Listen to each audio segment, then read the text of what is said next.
Indonesia di Sulawesi Selatan. Sekarang bisa terjadi apa? Bukan. Lewat saja di sini. Iya.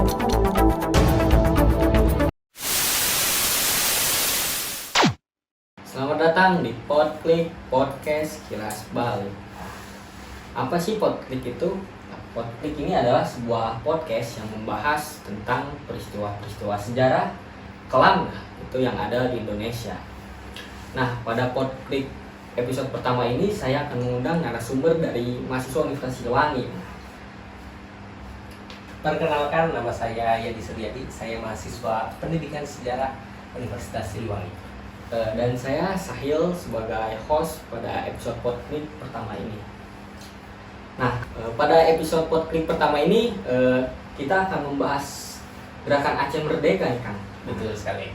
Gerakan Aceh Merdeka ini kan cakupannya sangat luas dan sangat panjang nih Kang. Iya, betul. Mungkin periode tahun itu dari 1970-an nih Kang. Iya, betul. Hingga tahun 2000-an awal ya. Nah, itu tuh bagaimana Kang Gerakan Aceh Merdeka ini Kang?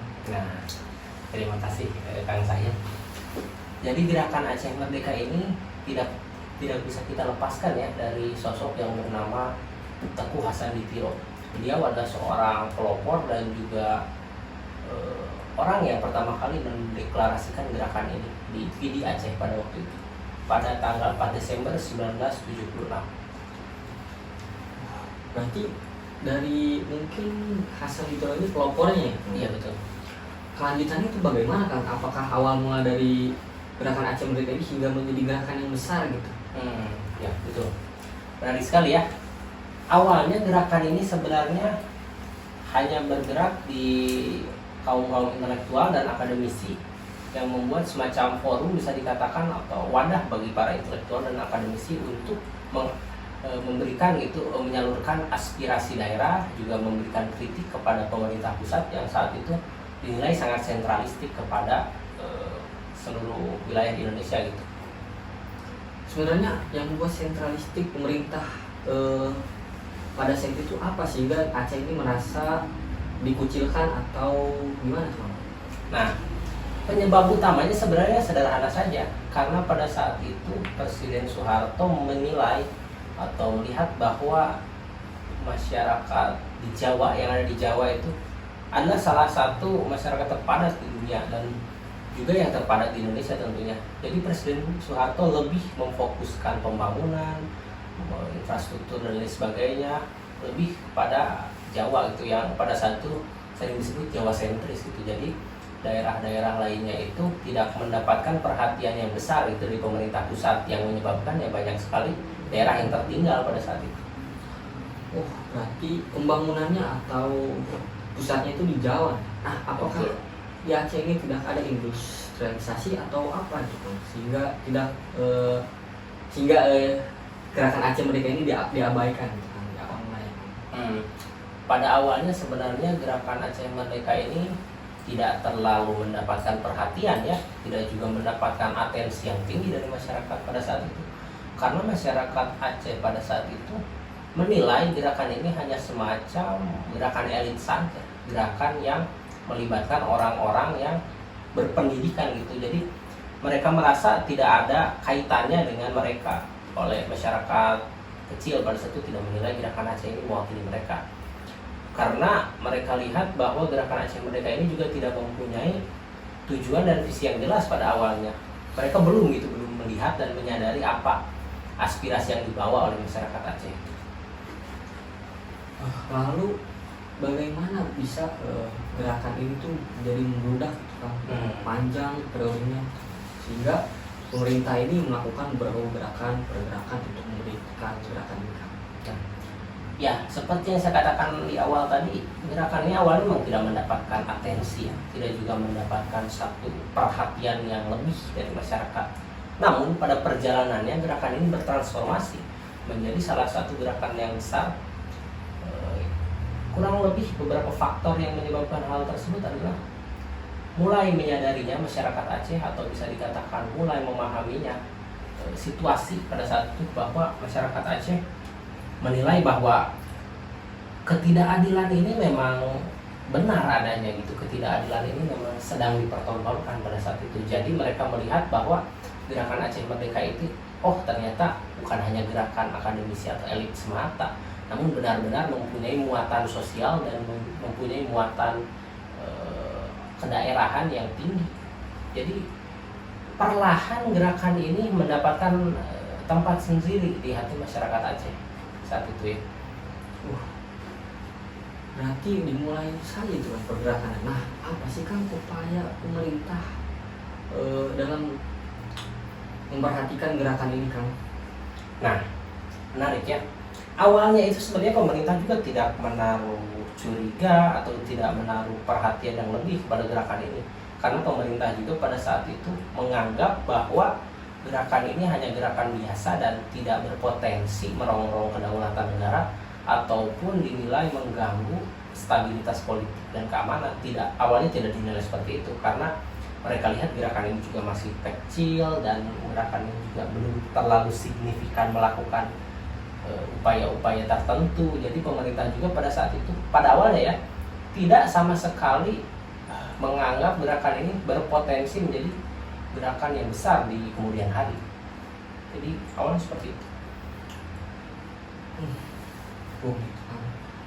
Berarti kira-kira apa aja nih Kang peristiwa-peristiwa yang terjadi di dalam gerakan Aceh Merdeka ini sehingga pemerintah menghadapinya dengan melakukan DOM gitu Kang, kira-kira seperti itu. Nah, seperti yang saya jelaskan tadi, awalnya gerakan ini memang tidak mendapatkan perhatian yang besar ya. Namun perhatian yang besar itu mulai diperlihatkan oleh pemerintah karena ada campur tangan asing, mulai ada campur tangan asing. Saya ingat pada sekitar tahun 1980-an gerakan asing ini mulai adalah yang melobi-lobi dan melakukan satu pendekatan.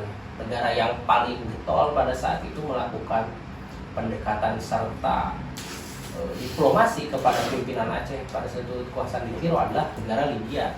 Negara Libya pada saat itu memberikan opsi kepada GAM ini untuk mendapatkan pelatihan militer, untuk mendapatkan satu pendidikan militer di Libya pada saat itu. Jadi, baru pada saat ini pemerintah Indonesia itu melihat bahwa sepertinya gerakan ini akan menimbulkan ketidakstabilan di kemudian hari karena sudah ada campur tangan asing tentunya.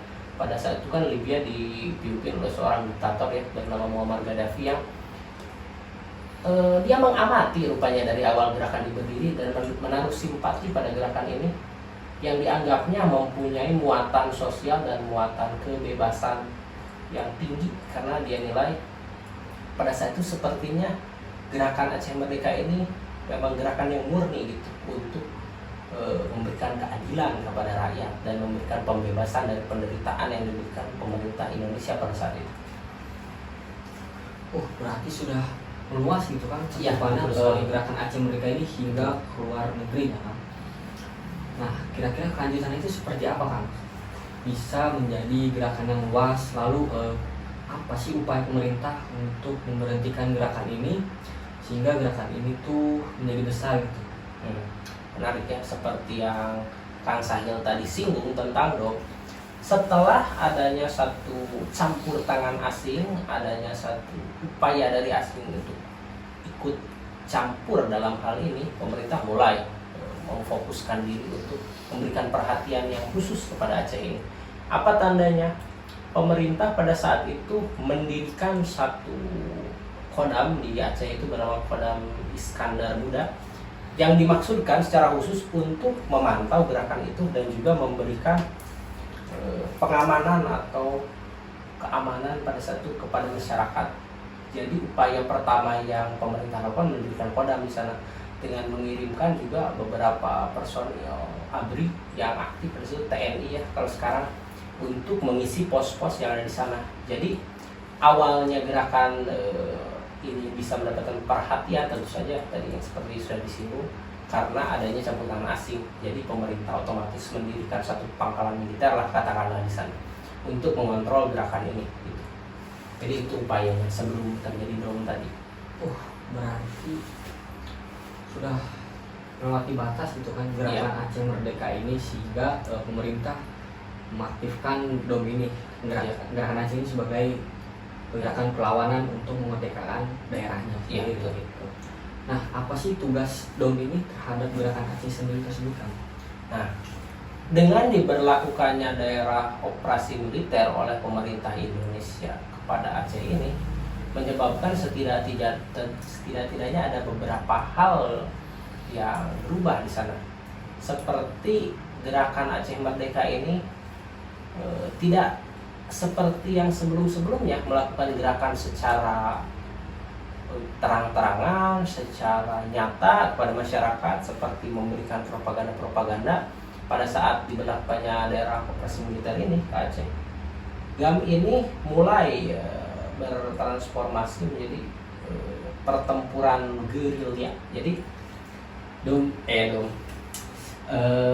GAM ini kembali melakukan satu gerakan kejutan seperti melakukan serangan-serangan yang tiba-tiba kepada TNI yang mereka lakukan secara bergerilya. Jadi gerakannya itu tidak terang-terangan lagi seperti sebelumnya, namun gerakannya berubah menjadi gerakan gerilya. Jadi itu salah satu efek diberlakukannya DOM ini kepada GAM itu sendiri. Berarti sudah mulai melawan gitu, Kang? Iya, dengan betul sekali. para ABRI ini ya, Kang? Iya. Otomatis ABRI ini tidak tinggal diam mungkin, Kang? Iya. Adanya perlawanan yang dilakukan oleh GAM ini, Kang. Nah, apakah ada pembunuhan gitu atau kekacauan yang terjadi pada operasi militer ini yang di Aceh ini, Kang? Nah, terus apa sih upaya pemerintah gitu dengan mengetahuinya gerakan Aceh lalu adanya perang yang mungkin tadi akan sebutkan, Kang? Ya, tadi yang pemerintah sadari itu gerakan ini sepertinya sudah mulai mendapatkan bukan hanya sekedar pasokan senjata yang tentu sudah kita singgung tadi dari pihak asing seperti Libya, namun lebih daripada itu gerakan ini juga mendapatkan support ternyata dari masyarakat Aceh sendiri. Mereka memberikan logistik, memberikan pula banyak sekali kebutuhan yang dibutuhkan oleh GAM ini. Masyarakat Indonesia menilai gerakan GAM ini sudah mewakili atau bisa dikatakan satu gerakan pembebasan. Jadi mereka rela gitu memberikan support logistik, makanan, apapun yang mereka punya. Nah, pemerintah Indonesia menyadari hal ini. Mereka juga mengatakan bahwa sepertinya gerakan ini sudah bukan lagi gerakan yang bisa dikatakan umum ya, atau bisa dikatakan hanya gerakan separatis kriminal biasa, namun gerakan ini mulai bertransformasi menjadi suatu gerakan yang besar yang bertujuan dan visi misinya ini sangat jelas. Pada saat ini berubah dari tadinya hanya sekedar ingin menuntut keadilan, ingin juga menuntut kesetaraan, namun berubah menjadi satu gerakan yang ingin membebaskan diri dari Republik Indonesia untuk menjadi negara mandiri. Jadi seperti itu, berubah gerakan ini. Disebutkan oleh Akang tadi adanya operasi militer, daerah operasi militer. Apakah ada langkah gitu, Kang, dari pemerintah Indonesia kala itu untuk melakukan diplomasi dengan petinggi-petinggi gerakan Aceh Merdeka ini, Kang? Sebenarnya penjajakan untuk diskusi atau misalnya satu dialog itu memang diupayakan, namun bukan oleh pemerintah Indonesia sebenarnya, namun ada pihak ketiga di sini seperti PBB, United Nations ya, Amerika Serikat itu di sana beberapa kali berupaya itu membujuk gerakan Aceh Merdeka ini untuk melakukan satu dialog diskusi bersama pemerintah Indonesia mencari jalan tengah ya. Pada saat itu memang sempat ada upaya itu dari asing, namun seperti yang kita lihat pada kenyataannya pemerintah Indonesia terlihat tidak terlalu serius gitu, ingin mengupayakan perdamaian secara baik-baik gitu, gencatan senjata ataupun perjanjian damai, tidak. Namun pemerintah Indonesia lebih ingin atau lebih mau gerakannya diberantas saja dengan secara militer gitu. Tapi sebenarnya ada upaya di pihak ketiga itu, namun tidak digubris dengan sungguh-sungguh oleh pemerintah Indonesia itu sendiri. Nah, Kang, tadi kan sudah dijelaskan oleh Akang adanya diplomasi dari luar negeri gitu yang memihak tigakan Indonesia dengan Aceh ini. Ya. Apa sih, Kang, sebenarnya yang diinginkan gitu dari awal oleh Aceh ini hingga ingin memerdekakan daerahnya sendiri gitu Bang.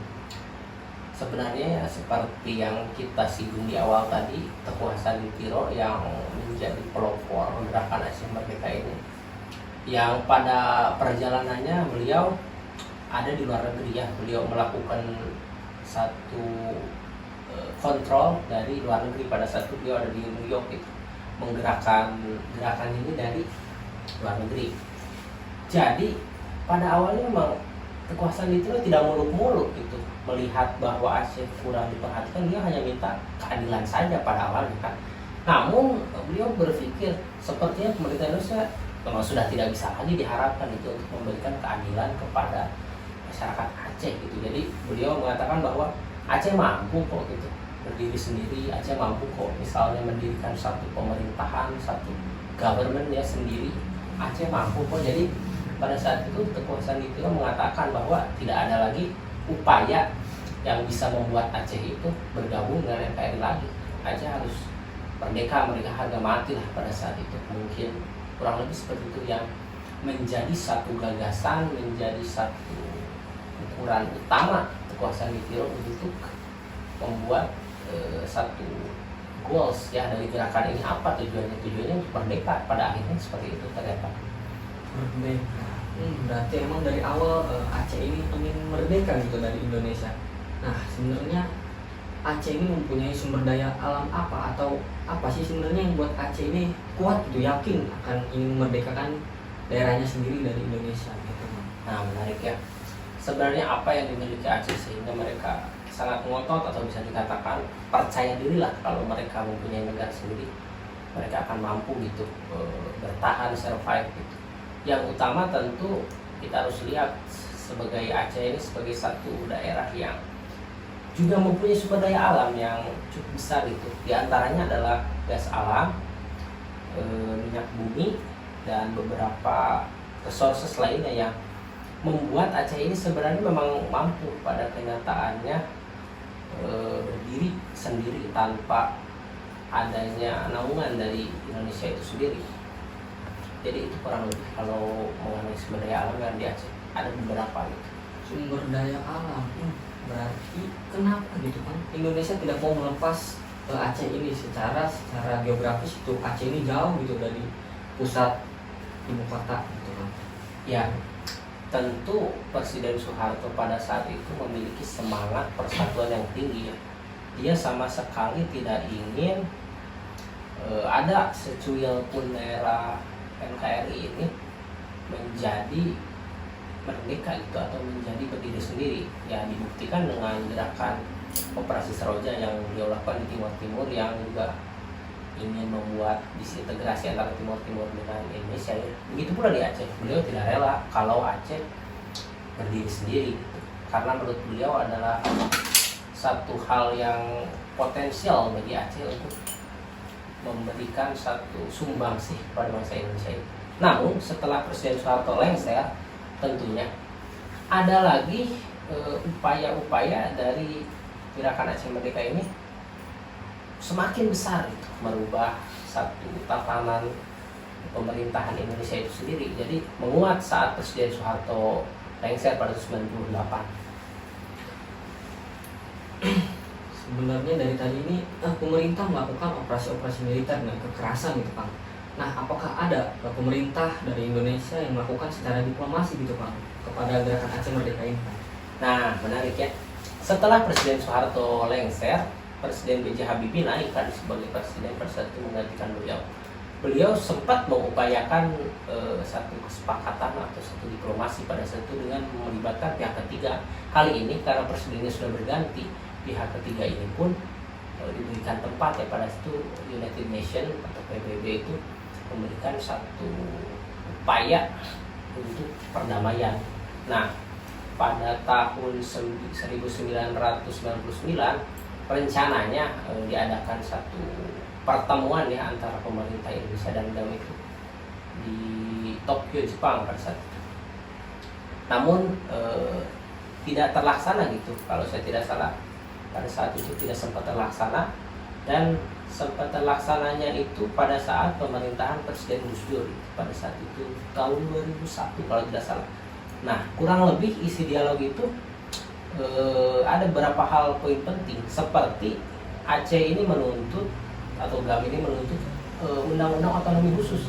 Jadi Aceh ini ingin diberikan otonomi khusus untuk mengatur, mengurus segala macamnya sendiri gitu dari Indonesia. Dan pada saat itu Presiden Gus Dur malah menyetujui itu sebenarnya kan.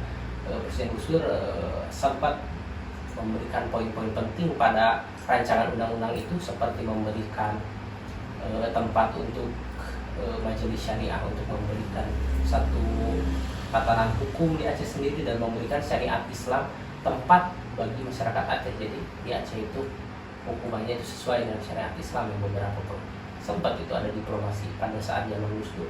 Namun pada saat zaman Presiden Megawati Soekarno Putri ini menemui kebuntuan lagi, karena pada saat itu Presiden Megawati malah melakukan tindakan represif lagi. Beliau melakukan kembali penyerangan dan memberikan satu gerakan lagi darurat militer di Aceh ini yang menyebabkan bahwa Aceh ini kembali menjadikan daerah operasi militer oleh Presiden Megawati pada saat itu.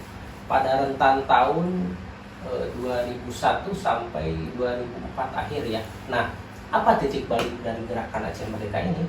Pada 2004 yang pada saat itu banyak bergejolak sekali dan pada saat itu pemilu juga. Pada 26 Desember tahun 2004 itu ternyata terjadi tsunami di Aceh yang menyebabkan gerakan ini mulai melemah dan gerakan ini mulai tidak mendapatkan lagi support dari asing. Jadi gerakan ini mulai melemah gitu. Sehingga pada saat itu presiden yang terpilih SBY melakukan dialog kembali dengan pimpinan-pimpinan GAM pada saat itu untuk mengupayakan satu jalan tengah yang membuat perdamaian ini bisa tercapai. Dan seperti janji dari pemerintah Indonesia di presiden sebelumnya, adakanlah otonomi khusus undang-undang itu. Nah, Presiden SBY pada saat itu menyegerakan rancangan undang-undang itu untuk cepat-cepat disahkan gitu. Dan akhirnya pada tahun 2005 kalau saya tidak salah, gerakan Aceh Merdeka akhirnya resmi berakhir dan otonomi daerah khusus itu disahkan pada saat itu 2008 kalau tidak salah pada pemerintahan SBY. Jadi sampai sekarang Aceh sudah tidak ada lagi gerakan Aceh Merdeka dan sudah bertransformasi ya. Aceh mempunyai otonomi khusus dengan syariat Islam sebagai landasan dan juga syariat Islam sebagai tuntunan pokok masyarakat di sana. Jadi kurang lebih seperti itu sejarah singkat lah tentang gerakan Aceh Merdeka ini dari awalnya sampai berakhirnya. Jadi gerakan Aceh Merdeka ini sebenarnya mereka gitu merasa dikucilkan atau tidak didengar oleh pemerintah pusat yang sentralis kepada wilayah Jawa pada kali ini. Iya, betul sekali. Sehingga membuatlah gerakan-gerakan besar yang membuat pemerintah mulai keteteran gitu menghadapinya. Sehingga mereka melakukan operasi darurat militer gitu kan pada gerakan Aceh Merdeka ini kan. Sehingga banyak sekali pertumpahan-pertumpahan darah yang dilakukan oleh ABRI. Tapi seperti itu guys, gerakan Aceh Merdeka itu. Nah, pelajaran yang dapat kita ambil yaitu pemerintah dapat mendengarkan suara kecil dari berbagai daerah agar pemerataan pembangunan yang lebih ditingkatkan gitu. Agar tidak terjadi beberapa gerakan yang dilakukan oleh daerah-daerah kecil yang diabaikan. Nah, terima kasih kepada audiens yang telah menonton episode podcast pertama ini serta Kang Yadi ya, yang sudah menjadi narasumber episode pertama ini. Nah, guys, jangan lupa menonton episode podcast nanti yang kedua. Kami pamit undur diri.